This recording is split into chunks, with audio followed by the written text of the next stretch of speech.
اما مهمترین ویژگی مردا که بقیه متوجهش نمیشن. صبور بودن دیگه، صبور بودن و تلاش.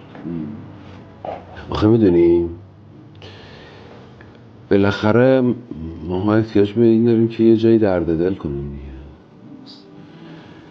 بعضی موقع بعضی حرفا رو دوست داری مثلا به همسرت بگی ولی نمیشه بشه، میدونی؟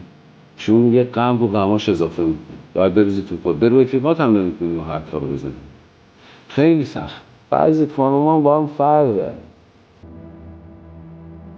یکی از غم و غصه تو بهش میگی، ضعفه بهش میگی، کمک بکن.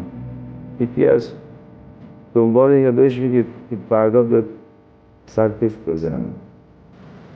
نمیشه فردا تو بر کسی بگی.